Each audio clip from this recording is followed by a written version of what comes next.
Gaano po ba kahalaga ang Espiritu Santo at sino po ang mga pinangakuang tatanggap po nito? Ang sagot diyan, kapatid na Glenn, mababasa natin sa Biblia.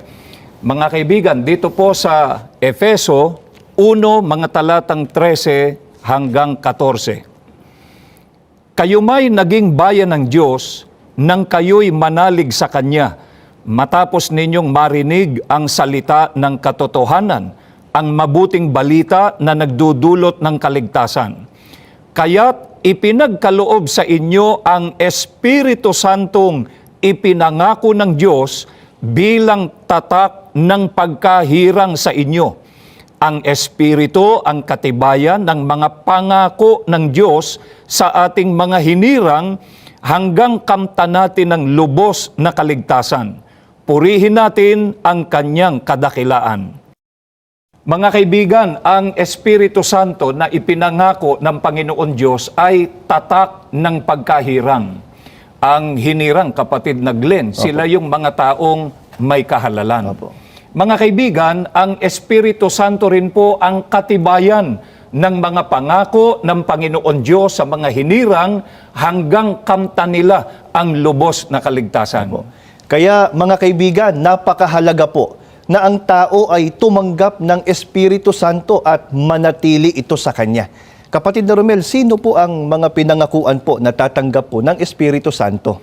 Itinuro rin yan ni Apostol Pedro, kapatid na Glenn, na mababasa natin sa Aklat ng Gawa 2:38 hanggang 39. At sinabi sa kanila ni Pedro, mangagsisi kayo at mangagbautismo ang bawat isa sa inyo sa pangalan ni Hesukristo sa ikapagpapatawad ng inyong mga kasalanan. At tatanggapin ninyo ang kaloob ng Espiritu Santo, sapagkat sa inyo ang pangako, at sa inyong mga anak, at sa lahat ng nangasa malayo, maging ilan man ang tawagin ng Panginoon nating Diyos sa Kanya. Mga kaibigan, maliwanag po sa pahayag na ito ni Apostol Pedro na may mga taong pinangakuan na tatanggap ng Espiritu Santo. Sa makatwid, kapatid na Glenn, hindi kahit na sino ang nagsasabi at nagnanais na tumanggap ng Espiritu Santo ay tatanggap nito. Sapagkat, mga kaibigan, batay po sa mga talatang binasa natin, ay meron lamang partikular na mga tao na pinangakuan na tatanggap nito. Opo, kapatid na Romel, sino po ang mga pinangakuan pong tatanggap ng Espiritu Santo? Ang sagot, kapatid na Glenn, ay mababasa natin dito pa rin sa pagtuturo ni Apostol Pedro. Balikan natin ang kanyang pahayag. Simulan natin dito sa 36 at itutuloy natin sa 38 hanggang sa 39. Pakatalastasin nga ng buong angkan ni Israel na ginawa ng Diyos na Panginoon at Kristo itong si Jesus na inyong ipinako sa krus. At sinabi sa kanila ni Pedro, mangagsisi kayo at mangagbautismo ang bawat isa sa inyo sa pangalan ni Hesukristo sa ikapagpapatawad ng inyong mga kasalanan. At tatanggapin ninyo ang kaloob ng Espiritu Santo, sapagkat sa inyo ang pangako. Mga kaibigan, ang tinutukoy po na sa inyo ay ang mga Israelita o mga lahing Hudyo, kapatid na Glenn, na naging kaanib sa Iglesia ni Kristo noong unang siglo. Opo. Sino naman po, kapatid na Romel, yung tinutukoy po kanina sa binasa po ninyong talata na sa inyong mga anak? Ang magpapaliwanag naman sa atin si Apostol Pablo. Mga kaibigan, ganito po ang kanyang pagtuturo sa unang Korinto 4, ang talata ay 15. Sapagkat bagaman mangagkaroon kayo ng 10,000 mga guro kay Kristo, ay wala nga kayong maraming mga ama, sapagkat kay Kristo Jesus, ipinanganak ko kayo sa pamamagitan ng Ebanghelyo. Batay po sa Biblia, mga kaibigan, ang tinutukoy po na sa inyong mga anak ay ang mga anak, kapatid na Glenn, sa pangangaral ng Ebanghelyo. Kapatid na Romel, sino po ang tinutukoy na mga pinangaralan po ng mga apostol na naging mga anak sa pangangaral ng Ebanghelyo? Itutuloy lang natin, kapatid na Glenn, ang pagbasa sa pagtuturo ng Biblia dito sa Aklat ng Gawa 15, mga talatang 7 hanggang 8. Pagkatapos ng mahabang pagtatalo, tumindig si Pedro at ganito ang sabi, "Mga kapatid, nalalaman ninyo na noong nakaraang mga araw, hinirang ako ng Diyos upang ipangaral sa mga hintil ang mabuting balita at sila na may sumampalataya. At ang Diyos na nakasasaliksik ng puso ang nagpatotoo na tulad natin, sila'y tinatanggap niya ng pagkalooban sila ng Espiritu Santo." Mga kaibigan, ang nangaral po sa mga hintil ay si Apostol Pablo. Sila, kapatid na Glenn, ang tinutukoy sa binasa natin kanina na sa inyong mga anak o mga naging bunga sa pangangaral ni Apostol Pablo. Opo, kapatid na Romel, sino pong mga Hudyo at mga hintil ang tumanggap po ng Espiritu Santo? Saan po ba sila kabilang? Madali silang makilala, kapatid na Glenn. Ganito ang mababasa natin pagtuturo ng Biblia sa atin sa unang Korinto sa 12, ang talata ay 13. Maging Hudyo o hintil, alipin man o malaya, tayong lahat ay binautismuhan sa iisang espiritu upang maging isang katawan. Mga kaibigan, pinatutunayan po ni Apostol Pablo na ang mga Hudyo at mga hintil na tumanggap ng Espiritu Santo ay binautismuhan sa iisang katawan. Kapatid na Glenn, yung iisang katawan na tinutukoy dito ay mababasa natin sa pagtuturo ng Apostol Pablo pa rin. Sa Colosas 1, ang talata ay 18. At siya ang ulo ng katawan sa makatwid bagay ng iglesia.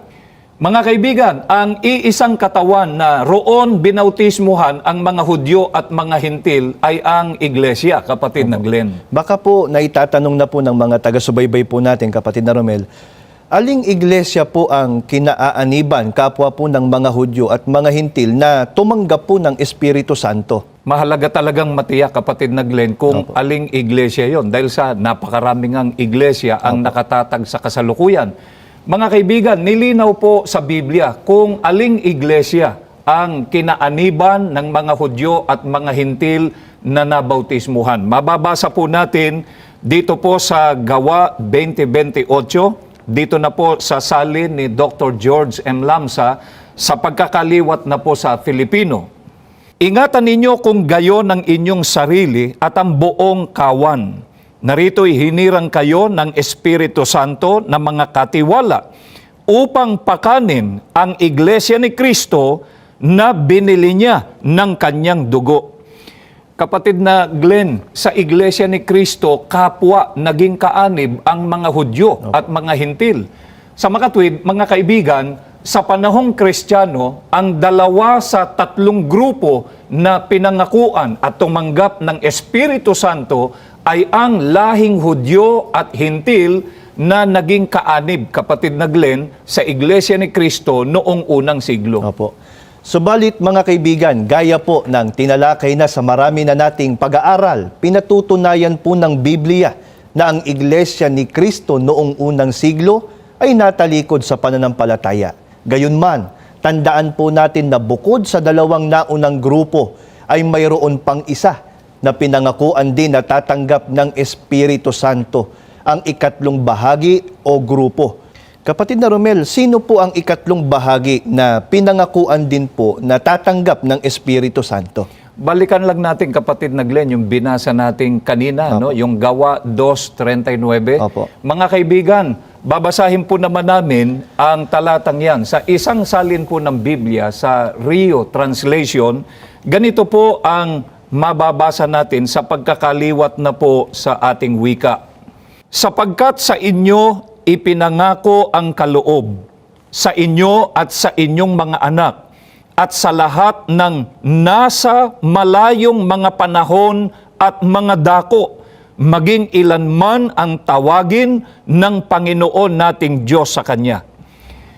Ayon po sa hula o paunang pahayag ng Diyos, sa pamamagitan po ni Apostol Pedro, ang ikatlong bahagi o pulutong na pinangakuang tatanggap ng Espiritu Santo ay ang nasa malayong dako at nasa malayong panahon, kapatid na Glenn. Opo, kapatid na Romel, unahin po nating alamin. Alin po yung malayong dako na tinutukoy? Ganito ang sagot ng Biblia, kapatid na Glenn. Opo. Basahin natin yung kaugnay na hula. Opo. Dito po, mga kaibigan, sa aklat ng Isayas 43, ang talata po ay 5, sa salin ni James Moffat, sa pagkakaliwat na po sa ating wika. Mula sa malayong silangan, dadalhin ko ang iyong lahi, at mula sa malayong kanluran, titipunin kita. Ang binasa natin, kapatid na Glenn, ay isa sa mga hula pa rin ng ating Panginoon Diyos. Patungkol po ito, mga kaibigan, sa sugo ng Panginoon Diyos at sa kanyang gawain. Dito po, mga kaibigan, ay maliwanag na sinasabi na yung dako na pagmumulan ay malayong silangan o Far East. At ang bansang kinatuparan nito, kapatid na Glenn, sa marami na nating ginawang pag-aaral, ay ang bansang Pilipinas. Kapatid na Romel, meron po tayong naiwang tanong kanina kung alin po yung tinutukoy na malayong panahon. Ang babalikan natin, kapatid na Glenn, yung pahayag din ni Propeta Isaiah sa hula. Binasa natin kanina Isaias 43:5. Ngayon naman, mga kaibigan, ay Isaias 43:6. Dito po sa saling New King James Version, sa pagkakaliwat sa Filipino. Ganito po ang mababasa natin. Aking sasabihin sa hilagaan, bayaan mo, at sa timugan, huwag mong pigilin.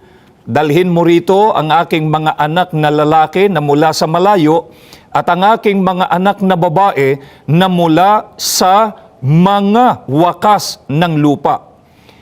Mga kaibigan, ayon po sa hula, ang panahon ng pagtawag sa ikatlong grupo ng mga tao na pinangakuan ng Espiritu Santo, ang sabi sa hula, kapatid na Glenn, ay mga wakas ng lupa. Opo. Kapatid na Romel, kailan po ang mga wakas ng lupa? Ang sagot, kapatid na Glenn, ay magmumula sa ating Panginoong Heso Kristo. Mga kaibigan, ganito po ang kanyang pahayag. Dito po sa aklat ng Mateo 24:3 at 33, pati na po mga talatang 6 hanggang sa 8. At samantalang siya'y nakaupo sa bundok ng mga olibo, ay nagsilapit sa kanya ng bukod ang mga alagad na nagsisipagsabi, sabihin mo sa amin, kailan mangyayari ang mga bagay na ito? At ano ang magiging tanda ng iyong pagparito at ng katapusan ng sanlibutan? Gayon din naman kayo, pagka nangakita ninyo ang lahat ng mga bagay na ito, ay talastasin ninyo na siya'y malapit na nasa mga pintuan nga. At mga kakarinig kayo ng mga digmaan at mga alingaw-ngaw ng mga digmaan. Ingatan ninyo na huwag kayong magulumihanan sapagkat kinakailangang ito'y mangyari datapwat hindi pa ang wakas. Sapagkat magsisitindig ang bansa laban sa bansa at ang kaharian laban sa kaharian, at magkakagutom at lilindol sa iba't ibang dako, datapwat ang lahat ng mga bagay na ito ay siyang pasimula ng kahirapan. Mga kaibigan, ang wakas ng lupa ay ang katapusan ng sanlibutan o ang ikalawang pagparito ng Panginoong Heso Kristo. Ang mga wakas ng lupa naman ay ang panahong malapit na ang ikalawang pagparito ng Panginoong Kristo o ang wakas ng sanlibutan. Opo. Kapatid na Romel, paano po malalaman kung ang panahon po ay nasa mga wakas ng lupa na? Mga kaibigan, balikan natin yung pahayag ng Panginoong Heso Kristo Ang sabi niya, pagka nangakita ninyo ang lahat ng mga bagay na ito, ay talastasin ninyo na siya'y malapit na. Mga kaibigan, ang simula po ng mga pangyayari na makikita natin ayon sa ibinigay ng Panginoong Hesukristo na palatandaan ay ang pagsiklab ng digmaang aalingaw-ngaw o mapapabalita. Napatunayan na rin natin, kapatid na Glenn, sa marami na nating pag-aaral na ang katuparan ng digmaang ito ay ang naganap na unang digmaang pandaigdig noong Hulyo 27, 1914. Kapatid na Romel, baka po may nag-iisip po ng ganito sa mga nagsusuri po sa atin. Tayo lang naman daw po ang nagpapaliwanag po ng ganito. Meron po bang mga nagsalin po ng Biblia na nagpapatotoo na ang binabanggit po ng Panginoong Hesukristo na digmaang aalingaw ay ang unang digmaang pansanlibutan na nagsimula po noong 1914 o 1914? Meron, kapatid na Glenn. At mga kaibigan, yan po ang aming babasahin sa inyo ngayon. Bahagi po ito ng footnote ng Mateo 24:6 hanggang 8 ng salin pong The Last Days Bible. Pakinggan po ninyo. Yan po sa Mateo 24:6 hanggang 8. Ganito po ang nakalagay sa footnote.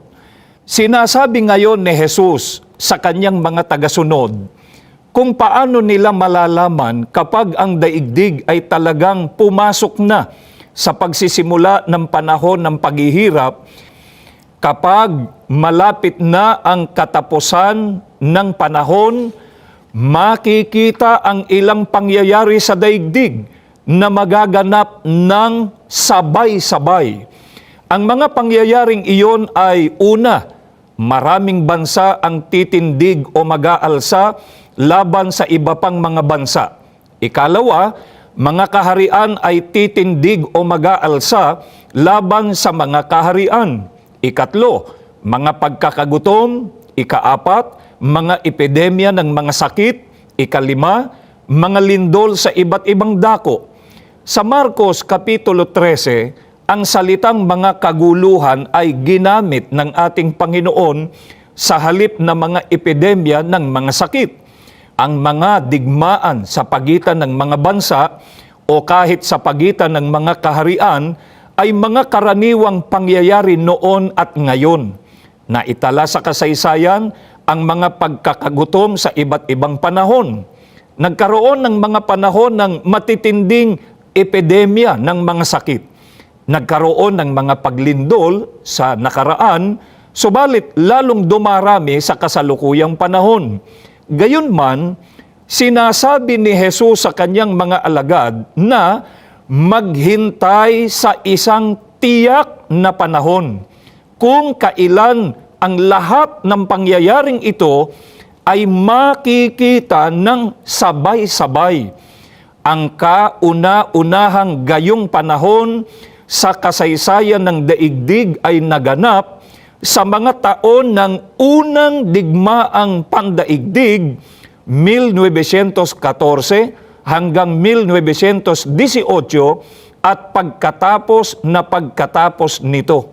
Mga kaibigan, pansinin po ninyo ang ipinaliliwanag ng nagsalin na kapag malapit na ang katapusan ng panahon ay may makikitang mga pangyayari sa daigdig. Tulad po ng pagtindig o pag-aalsa ng maraming bansa laban sa iba pang mga bansa, pagkakagutom, mga epidemya ng mga sakit at lindol na naganap sa iba't ibang dako, kapatid na Glenn. Opo. Kapatid na Romel, baka isipin naman po ng iba.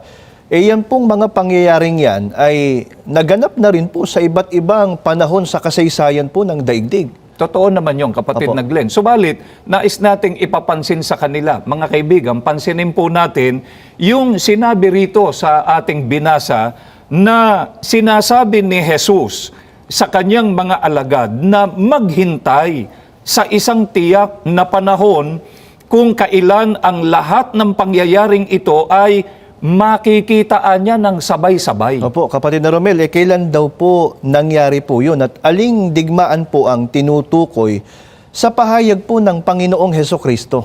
Ang sabi pa rito, kapatid na Glenn, mga kaibigan, sa ating binasa, ang kauna-unahang gayong panahon sa kasaysayan ng daigdig ay naganap sa mga taon ng unang digmaang pandaigdig, 1914 hanggang 1918, at pagkatapos nito. Kung gayon, mga kaibigan, ang pagsiklab po ng unang digmaang pandaigdig noong July 27, 1914 ay palatandaan po na ang panahon ng mundo ay nasa mga wakas ng lupa na. Sa panahong ito ng mga wakas ng lupa, itinakda po ng Panginoon Diyos ang pagtawag sa kanyang sugo at ang pagbangon ng huling gawain o ang pagtawag niya sa huling salit-saling lahi ng mga tao na bibigyan ng Panginoon Diyos ng karapatang dumyo sa Kanya. Natupad, kapatid na Glenn, yung paunang pahayag na ito ng ating Panginoon Diyos nang lumitaw o marehistro ang Iglesia ni Cristo dito sa bansang Pilipinas, kaalinsabay nga ng unang digmaang pandaigdig, July 27, 1914, na sa Biblia, yan ay panahong mga wakas ng lupa. Kaya mga kaibigan, ang ikatlong bahagi o grupo ng mga tao na pinangakuang tatanggap ng Espiritu Santo ay ang mga kaanib sa Iglesia ni Cristo na lumitaw rito sa Pilipinas. Kapatid na Romel, sino po ang ginamit ng Diyos na kasangkapan upang matanggap ng mga kaanib sa Iglesia ni Cristo sa panahong mga wakas ng lupa ang Espiritu Santo? Isa pang hula, kapatid na Glenn, ang babasahin natin. Opo. Mga kaibigan, ito po naman ay nakasulat dito po sa Apokalipsis sa 7, mga talatang 2 hanggang 3. Ganito po ang ating mababasa. At nakita ko ang ibang anghel na umaakyat mula sa sikatan ng araw, na taglay ang tatak ng Diyos na buhay. At siya'y sumigaw ng tinig na malakas sa 4 na anghel na pinagkaloobang maipahamak ang lupa at ang dagat, na nagsasabi, "Huwag ninyong ipahamak ang lupa kahit ang dagat, kahit ang mga punong kahoy, hanggang sa aming matatakan sa kanilang mga noo ang mga alipin ng ating Diyos." Ang sabi sa hula na binasa natin, kapatid na Glenn, ay nakita ko ang ibang anghel. Opo. Mga kaibigan, ang terminong anghel ay tumutukoy po sa tungkulin o gampanin na ang katumbas ay sugo, batay po sa Young's Literal Translation. Kaya ito po, mga kaibigan, ay hula sa sugo ng Panginoon Diyos mula sa sikatan ng araw o silanganan, na ang kinatuparan po ay ang bansang Pilipinas. Ang sugo na hinuhulaan dito, kapatid na Glenn, ay ang kapatid na Felix Manalo. Sapagkat siya po ang nangaral, mga kaibigan, tungkol sa Iglesia ni Cristo na kanyang ipinarehistro sa Pilipinas noong July 27, 1914, o panahong mga wakas ng lupa. Opo. Mga kaibigan, batay po sa mga talatang binasa ng kapatid na Romel, ang patutuon ng hula tungkol sa sugo ng Diyos o sa kapatid na Felix Manalo ay taglay niya ang tatak ng Diyos na buhay. Kung gayon, ang gawain po ng sugo at ng mga katulong niya sa gawain ay pagtatatak sa mga alipin ng Diyos. Kapatid na Romel, alin po ba yung tinutukoy na tatak at papaano po ang pagtatatak? Bayaan nating Biblia ang patuloy na magpaliwanag, kapatid na Glenn. Mga kaibigan, ang sagot mababasa po natin sa aklat ng Efeso 1, mga talatang 13 hanggang sa 14. Nasa kanya'y kayo rin naman, pagkarinig ng aral ng katotohanan ng ebanghelyo ng inyong kaligtasan. Nasa kanya rin naman, mula nang kayo'y magsisampalataya, ay kayo'y tinatakan ng Espiritu Santo na ipinangako, na siyang patotoo sa ating mana hanggang sa ikatutubos ng sariling pag-aari ng Diyos sa ikapupuri ng kanyang kaluwalhatian. Mga kaibigan, ayon po sa Biblia, ang tatak ay ang Espiritu Santo na ipinangako. Ang pagtatatak ay pangangaral po ng Ebanghelyo. Ang matatatakan, yung mga nakarinig, kapatid na Glenn, ng Opo. pangangaral at sumampalataya sa aral na itinuro ng sugo. Sa makatwid, mga kaibigan, ang pinangaralan po ng sugo at ng mga katulong niya na sumampalataya at nabautismuhan sa Iglesia ni Cristo, sila ang tatanggap ng kaloob na Espiritu Santo. Opo. Kaya mga kaibigan, kapag ang tao ay hindi kabilang sa gawaing ito ay hindi siya tatanggap ng Espiritu Santo sapagkat hindi siya kasama sa pinangakuan ng Diyos. Kaya po mga kaibigan, sa pangunguna po ng aming namamahala, ang kapatid na Eduardo V. Manalo, ay hindi po kami nagsasawa na anyayahan kayo na magsuri sa Iglesia ni Cristo at umanib dito upang matanggap din po ninyo ang Espiritu Santo. Napakahalaga po na matanggap natin ang Espiritu Santo sapagkat ito ang patutuo na tayo ay magtatamo ng kaligtasan at buhay na walang hanggan sa araw ng paghuhukom. Maraming salamat po sa inyong pagsubaybay.